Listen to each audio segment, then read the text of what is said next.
Where do boats, bourbon, bikes, and commercial insurance come up in casual conversation? At Kyle and Kristi Watson's back porch, of course. Welcome to Porch Parish, the podcast. It's Friday night, and we're on the porch with Kyle Watson, who owns Ozark Insurance, alongside his wife, Kristi. This is Back Porch Business. This week's episode is possible thanks to Cypress Title. The team at Cypress Title has a great reputation for providing professional, efficient residential and commercial real estate closing services, and that's speaking from experience. They have an office here in Zachary and our community partners with us here at Porch Parish. Thanks to their support, we're able to facilitate today's candid conversation with Kyle Watson of Ozark Insurance. All right, Kyle. For those who don't know, who is Kyle Watson? Man, I've been so ready to get you on this podcast, and the moment's finally here. Tell us a little bit, maybe how you know me, how you're in the Zachary world. Who are you? Well, that's a complicated question depending on who you ask. I'm originally from Georgia. I moved here when I was 25 to marry my wife. We were dating long distance, and that's what got me here. The insurance agency, as part of my wife's family, they started it, and but yeah, that's I've lost the question. Sorry. Hey, fine, man. I lost the question. So, what was the second part of the question? Well, on that note, what is Ozark Insurance? I'm going to give you enough of a hard time and ask you enough about you. We'll get a complete picture of Kyle Watson, but tell us what Ozark Insurance is. Okay. Ozark Insurance is an independent agency. Okay, so that means that we're not like State Farm or Allstate that only has, one market. They just sell State Farm or Allstate. We have lots of markets, so we're able to shop. A brokerage, if you will. We're third generation. My wife's grandfather started it, and then my mother and father-in-law bought it from him, I think around 1999 or 2000, and then they retired, and we bought it from them in 2019. Awesome. So we're third generation owners. Very proud of that. Incredible, man. And look, the first time that we ever met, Randy Herring introduced me to you. Mm-hmm. And I think you were actually trying to go through the process of purchasing the insurance company from Gary Mitchell. And you were selling off some of your rental properties in Baker. In town, in Baker. Yep. Yeah, mm-hmm. If you don't mind me saying. Yep. And so we met, we hit it off. Jen was in the ride along with us, and we went and checked out your rental properties. And did we pick up any? I don't know, but we've been friends ever since. Yep. Yep, I remember that. Oh man, good times. Time flies, and that was 2 kids ago for me, right? Yeah, 2 kids ago for you, and mine were babies, which is why I was getting out of the rentals, because we were buying the business and having twin girls that were two or 3 at the time. Yeah. And I couldn't be a landlord, a business owner, and a husband and a father, so the rentals left. Yeah, I understand that choice. All right, so how would you explain commercial insurance to an alien from Mars? Well, we talk about commercial insurance a lot because there are a lot of overlaps between that and commercial real estate and town building, if you will. So just let us know a little bit about what that is. Yeah, so obviously commercial insurance can get pretty complicated because, as many types of industries or jobs that there are, that's about as many types of insurance as there are. You got plumbers, electricians, whatever.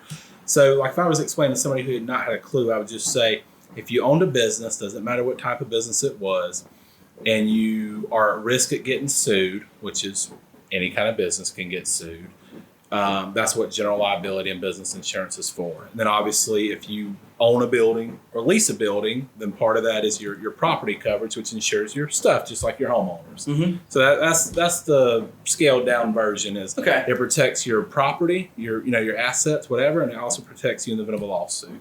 Does it also protect? Y'all do workman's comp as well? Yeah, we do it all. So workers' comp is another facet of a commercial insurance. Obviously, most people are familiar with that. If you're an employer, by law, you're required to have it, and that is what covers your employees if they get hurt on the job. Yeah. Mm-hmm.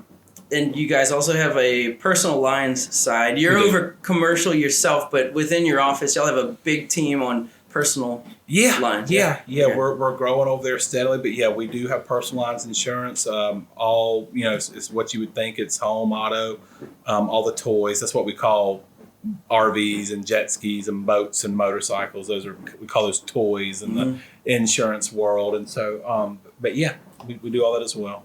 All right, awesome. Now you mentioned your growing team. All right, so I'm a young salesperson. I can hustle. I'm reliable. What would you want me to know about your business if you were trying to attract top talent to your team?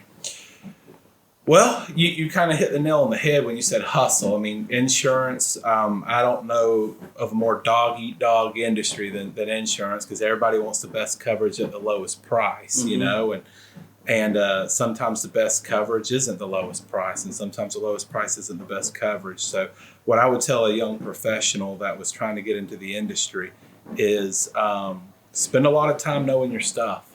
Those policies are 200 pages long. So, I would familiarize myself with that, because it's those little details inside those policies that can, make or break a person. Yeah, absolutely. What about commercial insurance, or just the insurance industry as a whole, inspires you enough to continue to do it? So, things that are dog eat dog are tough. Yeah. What gets you out of bed in the morning? Well, the easy answer is the traditional answer, which I think any father or husband would say, which is my family. Just providing as good a life as I can for my wife and my kids. I mean, that's what it is. But for me personally, and I know that's kind of a cliche answer, but that is what it is. As far as the insureds go, it does happen. I'm kind of maybe backtracking a little bit what I said earlier, but it is nice. It's a very satisfying feeling when you can call a hardworking couple and say, "Hey, I got you better coverage and saved you money." Like that's a great feeling. So I do like to do that. That makes me feel good in the professional world. Mm-hmm. All right. Well, look, thanks for sharing that. And if you'd like to, why don't you share some of your community initiatives that you're involved in, that y'all have actually engineered some fantastic things for kids that I don't think gets the attention that it deserves yet, but it's growing. Yeah, I mean, so we're heavily involved in Baker and Zachary, and but our main initiative, I think the one you're probably more or less referring to, is our Bikes for Reading program that we set up. I had an insurance agent, kind of a mentor of mine out of Connecticut. He did it in his community because I just wanted a way to kind of get involved and give back and do some good. And so basically what we did is we met with Miss Marangos at Rollins Place, and Miss Gilpin, who's a librarian over there. And a lot of credit goes to Miss Gilpin. She pretty much set up the whole reading program from what I understand. She took a lot of work off of us, but basically, we just want an incentive to get kids, out from a computer and stuff and read more and be more active. So we set up a reading program, and when you read so many minutes in a school year, we give you a bike. It's that simple. And it gets up there. I think last year was a little short, I think, because of COVID and the virtual learning and all that kind of stuff. So I think we gave around 80-something bikes last year. Now, I think the supply chain issues kind of got y'all this year. Like the cost of bikes even went up a little bit. Yeah, the bikes got there really late. The cost went up, but we still, we honored what we said we're going to do. I think about 80-something kids qualified, and they all got a bike. Now, the year before that, in 2020, we gave away, I think, like 117 bikes. So that was really cool to see. And so we're doing it again this year. Obviously, we have some partners in that. Ozark, I'm not going to take all the credit there. We got Cypress Title, they partner with us, and then Lizzie Benzer and Robin Desautel with the Red Door Group, they partner with us. Yeah. And actually this year, because it's growing so much and we want to take that program to the 3rd and 4th grade school, we'll pay with Zachary Spine and Sports Rehab's coming on board with us this year. Y'all have a bunch of bicycle putter togetherers. Yes. Yeah. It's actually a fun time. So a couple of us guys will nitpick at it, a few weeks prior to the giveaway and take. But then generally we have a big Saturday, and that Saturday we'll put together 80, 90 bikes. Yeah, it's incredible to watch. Assembly line going. It makes. I cannot help in this area. I'm not mechanically inclined. Oh, that's not true. I've seen you at work. I have seen 2 you left work. hands, so That's enjoy not those true. weekends. Cypress Title is where service defines culture and an attorney always closes your loan. For all of your closing needs, choose the team at Cypress Title right here in Zachary. Closing on a residential or commercial real estate transaction? Email Zachary at cypresstitle.com to learn how their team of experienced title attorneys can help you. All right, we're going to segue to the lightning round. Kyle, are you ready for some simple questions that can be answered quickly? Sure. All right, cool. Sure. All right, my first one. Bro, where do you work out? The YMCA, bud. All right. Yeah, this is 2 seconds away, so I work out there. And how long? I've heard legend has it that you work out like 2 hours in the morning. If I get my tail out of bed at 5 o'clock, I do. But most time I hit that snooze button about once or twice, so it's about an hour and a half. Gotcha. Okay, that's still about 120% more than I do every day. So, how much can you bench? What have you benched in your prime? Well, I don't know how much I can bench now. I quit maxing out a long time ago. When you get married, you don't need to impress the girls as much. So quit maxing out a long time ago. In my prime, over 3. I really can't remember. It was over 3 though. Dude, all right. Okay. All right. We'll leave it there. We had to witness that at some point, man. All right. So, what is your most frequented lunch spot in Zachary or Baker or wherever? Most frequented lunch spot? Oh, we spread it around. I mean, I know that's kind of cliche, but we do. I mean, but I would say, Phoenicia. Really like the new Mexican restaurant that came to town, or both of them, El Mejor and Agave Blue.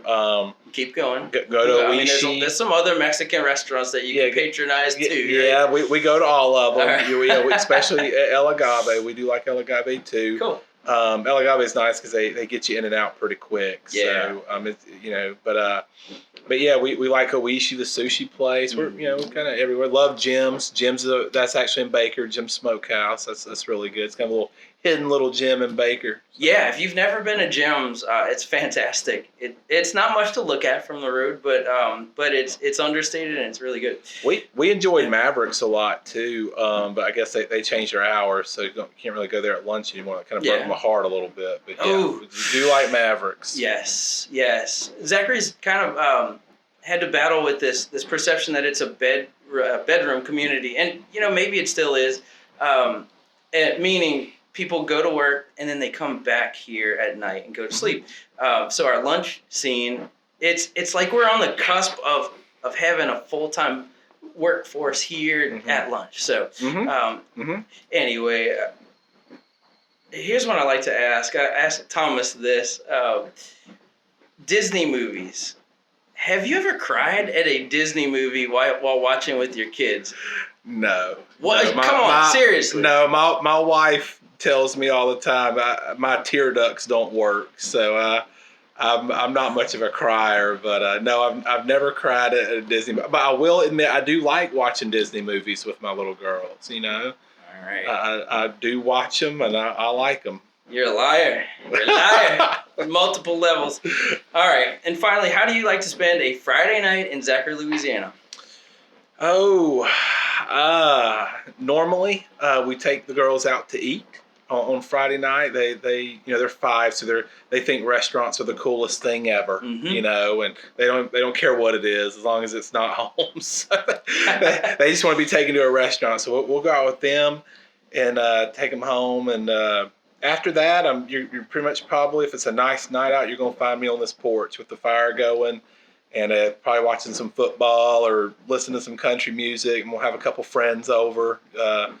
you've been to several of those nights, and sometimes we may do a little bourbon tasting or something. Me and my friends we're trying to be bourbon aficionados. I don't know how much we're succeeding at that, but we're trying to be. Yeah, So. I think y'all are there. I certainly defer to you on on taste in this.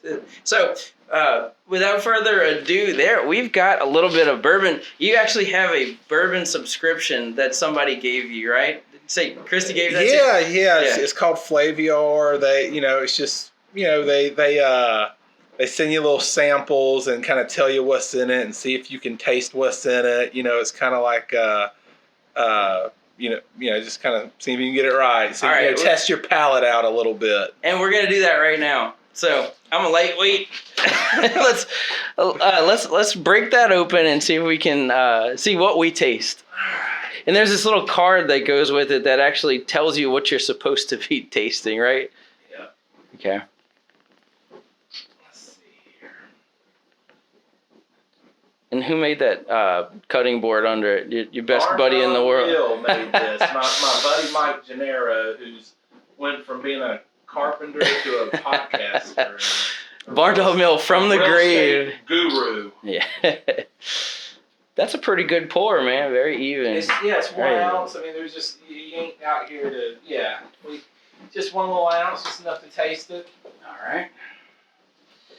So. All right. Hey, cheers. Cheers. I can't reach you. We need to be 6 feet apart. Cheers. For audio purposes. Okay. So first thing we'll do, you kind of look at the color, and a lot of people can tell if they're going to like a bourbon or not just by the color. Generally, the lighter it is, the lighter the taste is, the less the sting, if you will. Yeah. But if you're tasting it right, there won't be a sting. So. Now, this glass. Is this a special bourbon glass? Because I was going to put it in my Cypress Title mug over there. Yeah, it's what they. There is a name for this, and I can't remember what it is. Like this type of glass, but this is like what the old school guys, like in the 20s, used to taste their little brandy in and stuff. I don't know. I forget the specific name of this type of glass, but it's fancy. It is. They're cheap. They're like $1 a piece, but they're fancy. Well, we gotta get the Ozark logo on there. Y'all are kind of famous for having these Ozark wine glasses. We didn't break those out for this, but we are. But that's one of our prime giveaways. Your swag. Yeah. All right, so Kyle, what do we do next? All right, so you're just gonna let it air for a second, because I don't know how long it's been in that bottle. Let it aerate, and I don't know how much all this works. This is just what the pros are gonna tell you to do. I mean, my palate is still getting there. Well, I mean, if we just gulped it like a shot, that's not the right way. That would be terrible. No, it's sting, and it's not really the purpose of a nicer bourbon. But you're just kind of almost like you would wine, just gonna kind of swirl it around a little bit, let it aerate, let the air hit it, and that does take a little bit of the bite off the alcohol. Like if you would have just popped it and drank it, I mean, it's gonna be a lot more stain than just kind of letting it sit out for just a minute. I mean, not any length of time. What proof is this? Talking this about is bite. Low. I didn't look at the card. Bree has it. But I think it was low. I think it was like 90 or something. That's wasn't about my speed. I really like a 90. I'm with you. I don't like that high stuff. I don't like the real high proof stuff. Just the low's good enough for me.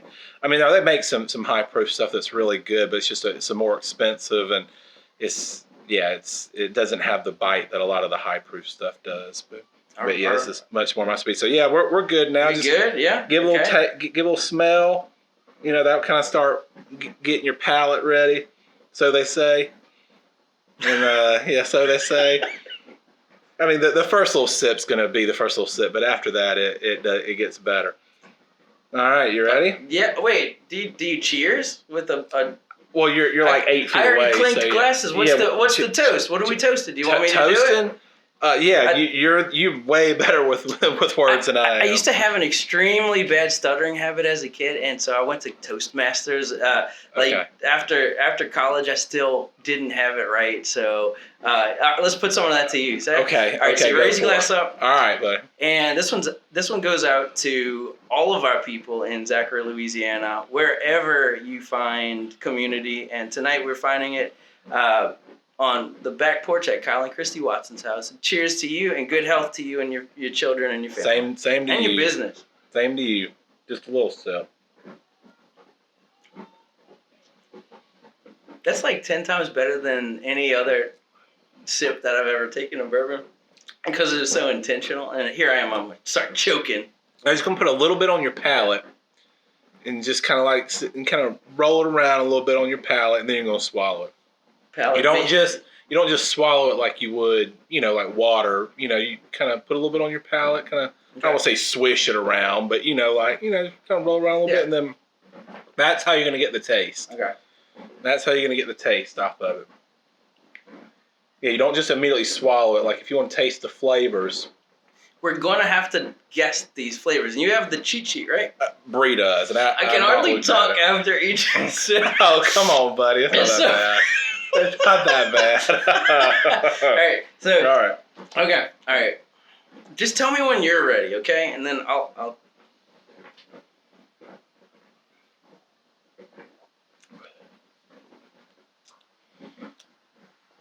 Definitely some caramel in there.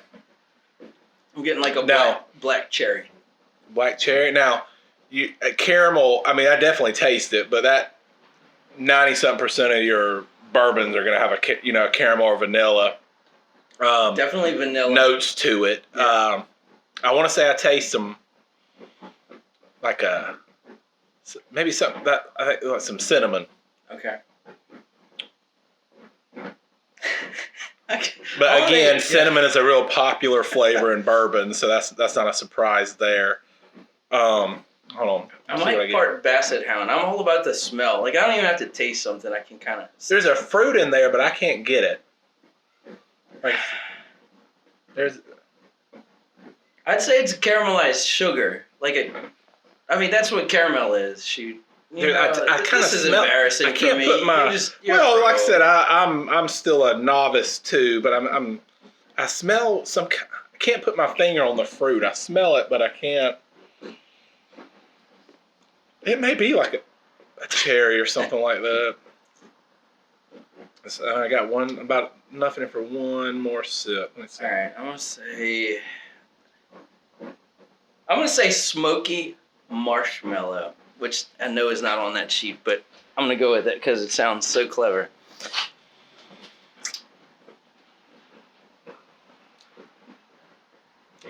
Yeah, I don't know about a smoky marshmallow. I definitely taste the caramel. I'm pretty certain on the cinnamon. The fruit. I mean, all bourbon has a fruit.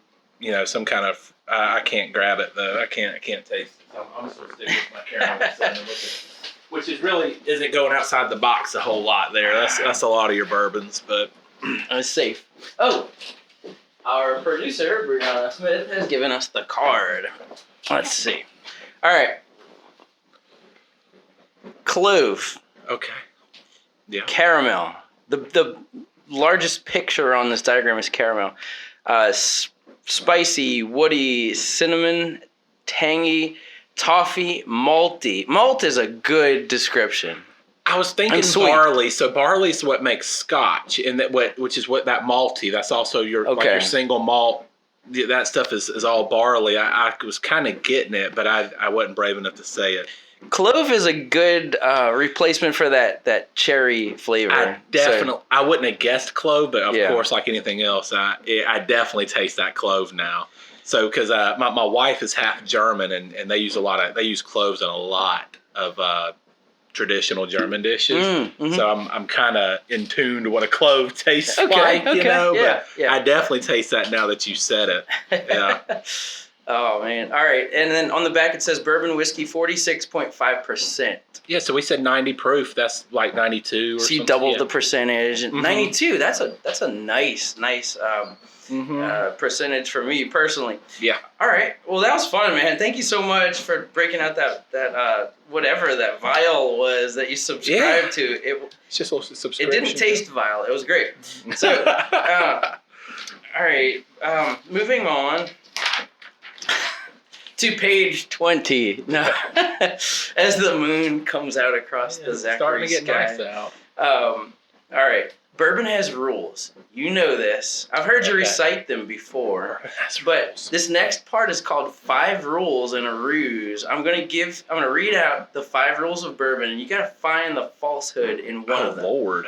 Okay. All right. So, number 1, bourbon must be made in the United States. So just hold on to these, okay? And then Do you want me to say true and false after you say it? I want you to wait until the 5th one. So you want me to remember all 5 of these? Okay, no. You know what? Like, if you identify the false one and it's the first one, then I can't trick you. Okay, so only one of the first is... Okay, Yes. I thought you wanted me to say true or false. Okay, I'm Only with you. one of these 5 Only one is statement is false. Okay. All right.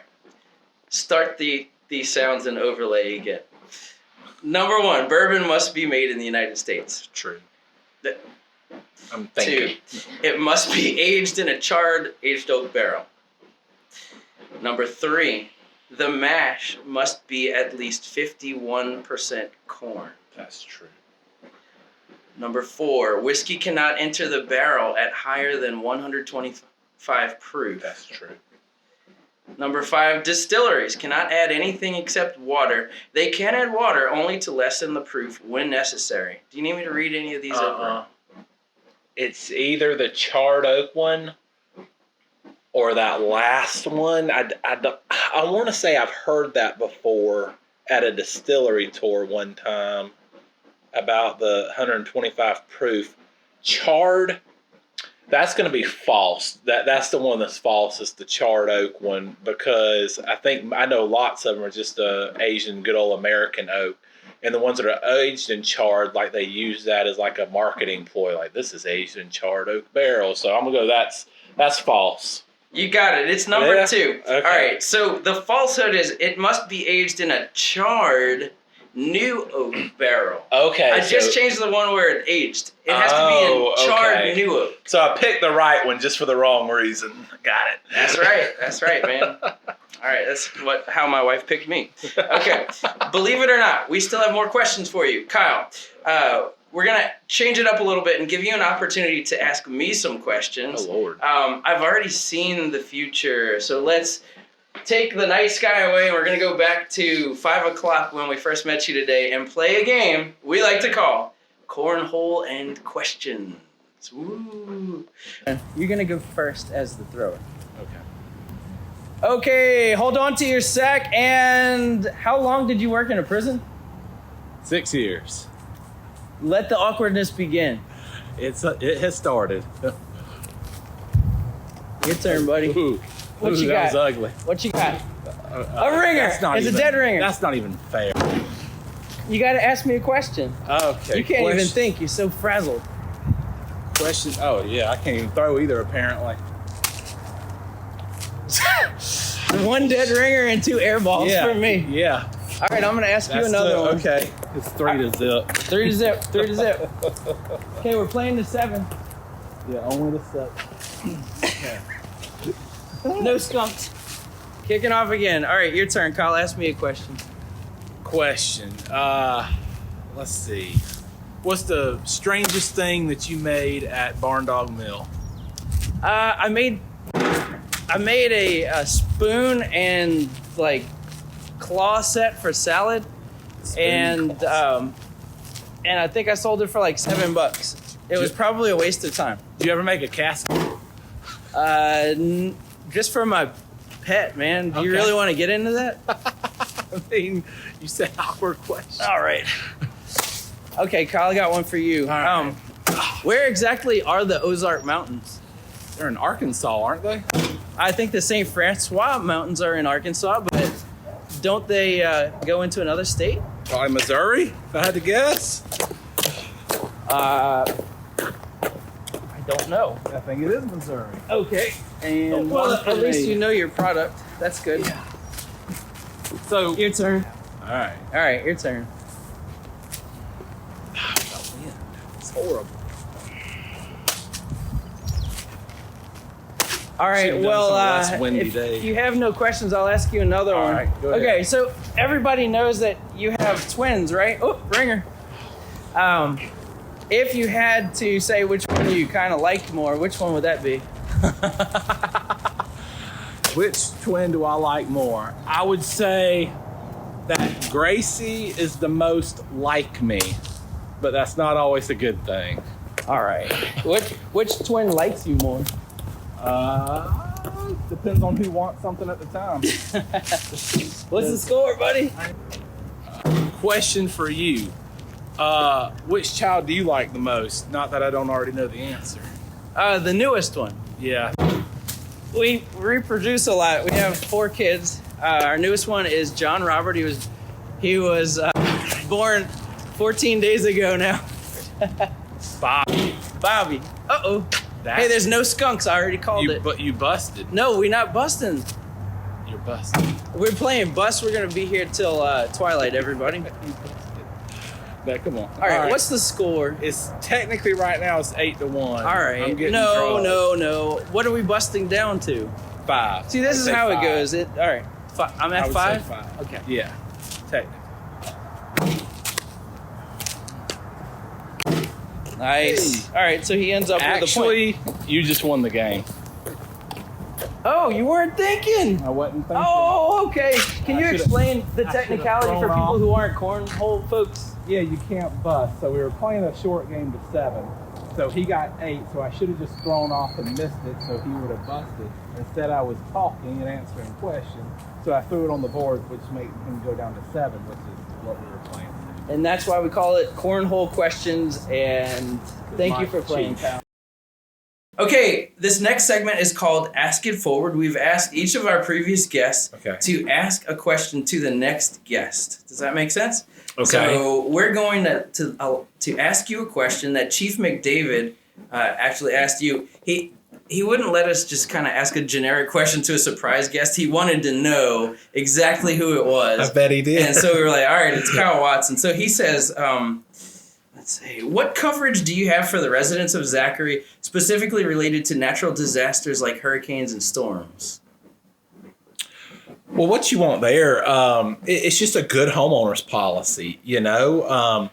And so we're talking about residential insurance, obviously, or personal lines insurance. But, you want to make sure you have a good homeowner's policy with a good wind hail deductible. The last thing you want to do is what we kind of call self-insure your own roof, which means your deductible costs as much as a new roof. Mm-hmm. If you have a $300,000 home and your wind hail deductible is 5%, that means your deductible is $15,000. Well, $15,000 is about what it would probably take to replace a roof on a normal $300,000 house. So basically, the insurance, think, right? Or you're in tune with all this. yeah. So basically, the insurance agency isn't covering your roof. I got you. And so you want to make sure you have a good homeowner's policy with a manageable wind hail deductible. And the same goes for commercial lines insurance. Mm-hmm. We offer policies with at competitive prices that have manageable wind hail deductibles or storm deductibles that aren't going to sink your ship when a catastrophe happens. Yeah. It's nice when you call up and hey, Hurricane Ida hit and I lost my roof, and you find out you only have $1,000 deductible. That's very manageable for most people. Mm-hmm. Those are kind of going away now after Ida. Ida put a hurting on Louisiana and put a hurting on the insurance industry as well. But there's still some competitive deductibles out there. Yeah. Kyle, now it's your turn to ask it forward. All right. Our next guest is still a mystery. We've got some ideas, but what question do you have for this next person in the community? See, that's a little. Without giving it a whole lot of thought. got one. Well, maybe give us an opportunity to shout out a good Samaritan or something. Who is somebody that you know of that does a lot for the community that you think goes kind of unnoticed? Today's episode is sponsored by Cypress Title, a locally owned full-service title company that closes commercial and residential real estate transactions. They have an office right here in Zachary, led by title attorneys Ricky McDavid, Lori Evans Kitchen, Billy Klein, and Shelby Patterson. For a seamless title and closing experience, choose Cypress Title. First edition of Business on the Back Porch. I had a blast, man. I'm sorry that I beat you on your own cornhole boards. I'm sure you're going to get revenge later. I don't think I've really ever beat you at cornhole, but tune in to the next episode of Porch Parish, the podcast, to find out the answer to Kyle's question. Kyle, it was a pleasure. Ozark Insurance has been a community partner of Porch Parish since the very first magazine. You can see their awesome ads on the back cover of the quarterly magazine, the Bon Ton issue. You can support Porch Parish by supporting our sponsors, and check out Ozark Insurance for all of your personal and commercial insurance needs. And please consider Cypress Title for all of your title needs. Kyle, thanks again. We got a lot of picking up to do, man, but hey, that was a great little sip of bourbon. Thanks, and we wish you the best of luck in all of your endeavors. Thank you. Thanks for tuning in to this week's episode of Porch and Parish, the podcast. Go ahead, make our day by hitting that like and subscribe button, or follow along wherever you're listening to podcasts. See you next week.